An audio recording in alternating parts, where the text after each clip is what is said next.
ሄርሜላን ያገታት ሰው ታወቀ። ምንድነው የተፈጠረው? ይሄን ነገር ያደፍሮ ያደረገው ማን ነው? የእውነት ታግታ ነው ወይንስ አውቃ ተደብቃ? ብዙ ጊዜ ጥያቄ የሚሆንባችሁ ነገርና መልስ የምትፈልጉት ነገር ይሄ ነው።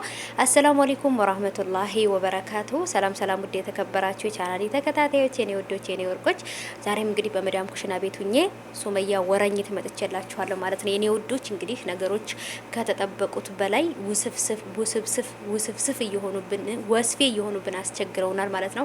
ይሄም ነገር ምንድነው እንግዲህ በዛም ወጊው በዛ ተገኘች ይላሉ፣ ያለችበት ታወቀ ይላሉ፣ ፖሊስ ጣቢያ ተሄደ፣ ተከሰሰ፣ ተወረደ ይላሉ። አይ ሀበሻ። ለማንኛውም ሀባይቦቼ አውቆ የተኛ ቢጠሩት አይሰማም እንደሚባለው እነሱ አውቀው ነው የተኙት። ስለዚህ እናንተ አትጨነቁ ማለት ነው። ኮሜንት ላይ ያረ ምንድነው ኤርሜላ ዲቴሪት እያሉ የምታለቃቅሱ ሰዎች አላችሁ። እባክሽ ለራስሽ አልቅሺ፣ ለራስሽ አልቅሺ። ስደት ላይ ስንት አመት ተቀምጠሽ ለራስሽ ሳታለቅሺ ፈጣሪ ወይ ከስደት አውጣኝ ካለሁበት ጭንቀት አውጣኝ ብለሽ ሳታለቅሺ ሄርሜላ ጠፋች ብለሽ ታለቅሻለሽ? እናንተ የእውነት ነው ብላችሁ ወላሂ የሚያለቅሱ ልጆች አሉ። የእውነት መስሏችሁ የኔ የዋሆች ማለት ነው። የኔ እኮ በቃ እርግቦች እኮ ናቸው። በቃ የስደት ሀገር ልጆች፣ አረብ ሀገር ያላችሁ ልጆች እውነት ለመናገር በቃ ልባችሁ ንጹህ ነው እና በንጹህ ልባችሁ ነው ሰውን የምትወዱት ማለት ነው። የሚፈጠረው ነገር ሁሉ እውነት ይመስላችኋል እና ኖ እውነት አይደለም።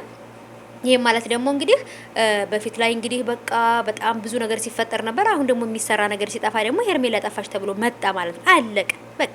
እና በአጠቃላይ እኔ አንድ ነገር የምነግራችሁ ነገር ኤሪፍ እንትና ማናት እቺ እኔ ስሟ ራሱ እኔ እኮ በቃ ስለምጠላት ስሟ ራሱ እንትን አይለኝም። እና ሄርሜላ ተገኘች አልተገኘች እኔ አይበርደኝም አይሞቀኝም። እልም ብላ ትጥፋ፣ አይኗ ይጥፋ።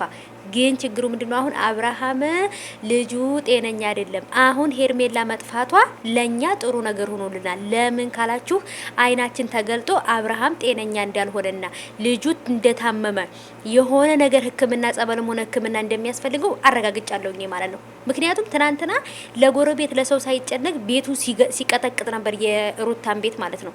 ታዲያ ይሄ ልጅ ጤነኛ ነው? የሄርሜላ መጥፋት ሳይሆን የአብርሃም ጤንነት ነው አሁን የሚያሳስበን ጋይሶች።